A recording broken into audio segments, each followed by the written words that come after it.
মাঝে মধ্যে এমন সাধারণ খাবার খেলেও কিন্তু অনেক ভালো লাগে। আসসালামু আলাইকুম, কেমন আছো সবাই? ব্লগ বাই লামিয়া ইউটিউব চ্যানেলের পক্ষ থেকে সবাইকে জানাচ্ছি অনেক অনেক স্বাগতম।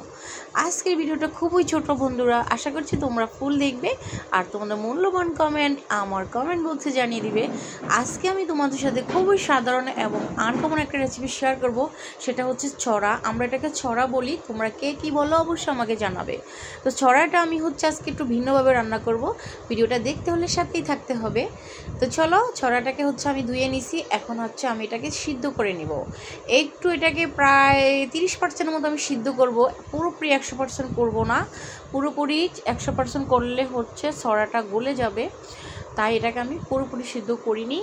দেখো আমার ছড়াটা কিন্তু সিদ্ধ করা হয়ে গেছে, এখন এটা ঠান্ডা হলে আমি এটাকে ছিলে নেব। তো আজকে আমি ছড়া দিয়ে ইলিশ মাছ দিয়ে রান্না করব। এটা কিন্তু আমি মনে করি প্রায় 99% মানুষের খুব পছন্দ। এটাকে অনেকে কচুমুখী বলে, আমাদের ভাষায় এটাকে আমরা ছড়া বলি। তোমরা কে কী বলো অবশ্যই কমেন্ট করে জানিয়ে দিবে। তো এই যে আমার এখানে মাছের মাথা, লেজ, পিস সব কিছু মিলিয়েই আমি রান্না করব। তো চলো এখন মাছটাকে ভেজে নিচ্ছি। তো তেলের মধ্যে মাছ দিয়ে দিচ্ছি, এখন আমার মাছ ভাজা হয়ে যাবে। আয়ান বাবা সকালে ঘুম থেকে উঠে গেছে, আমরা সবাই নাস্তা খেয়ে ফেলছি। ও লেট করে ঘুম থেকে উঠছে, তো ওর জন্য নাস্তা রেডি। ও আর ওর ভাই খাবে। এখানে কাচ্চি বিরিয়ানি আছে, আর ভাজা রুটি আছে, এখানে সস আছে, এখানে ভাজা মাংস আছে। তো ওর নাস্তা হবে এখন সকালবেলার। এটা কিন্তু আমার সকালে রান্না ছিল। আজকে আমার কিছু রান্না করার কোনো ইচ্ছে ছিল না, তাই সাধারণভাবে যেভাবে সহজ হয় সেটা রান্না করে নিয়েছি বন্ধুরা। তো তোমরা দেখতে থাকো, ভালো লাগবে।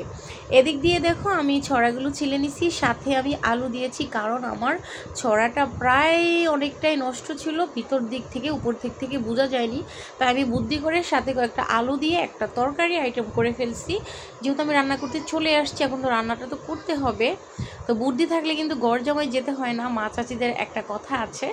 তো চলো, সেই মাছ ভাজা তেলে আমি এখন পেঁয়াজ দিয়ে দিলাম, তরকারিটাকে এখন আমি বসাই নিব।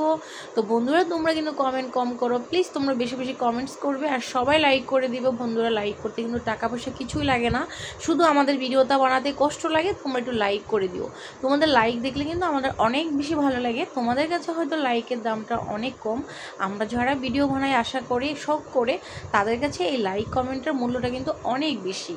তো আমি আমার ভাজা পেঁয়াজের মধ্যে আলুটাকে দিয়ে দিছি। আলুটাকেও এখন আমি একদম সুন্দর করে ভেজে নিব। এই তেলের মধ্যে আলুটা দেওয়ার কারণ আলুটাও আমাদের বয়েল হয়ে যাবে, সুন্দর একটা ফ্লেভার আর কালার চলে আসবে, এই জন্য আমি এখানে আলুটাকে দিয়ে দিছি। তো আলুটা যেহেতু আমাদের কাঁচা, আমাদের সরার আগে কিন্তু আলুটাকে সিদ্ধ করে নিতে হবে প্রায় 70%-এর মতো। সরা কিন্তু আমাদের 30-40%-এর মতো সিদ্ধ করা আছে, তাই সেটা তাড়াতাড়ি আলুর আগে সিদ্ধ হয়ে যাবে।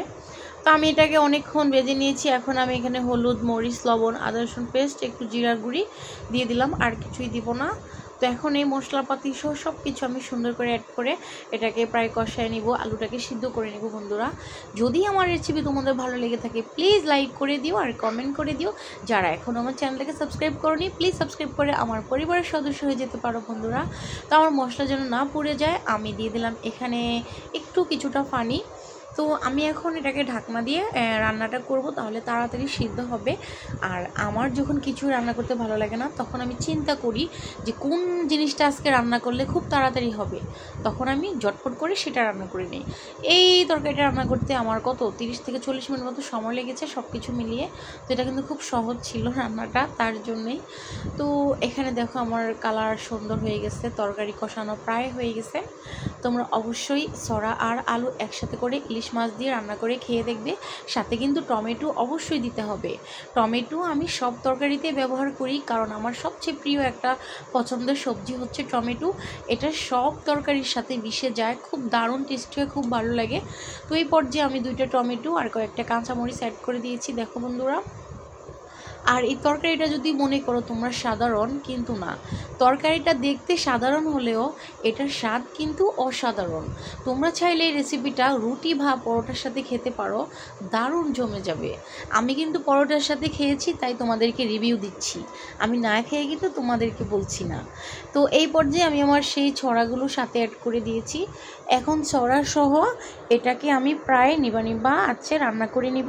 এখানে আমি আর কোনো পানি ব্যবহার করব না, এখানে হচ্ছে আমি এখন মাছটাকে দিয়ে দিব।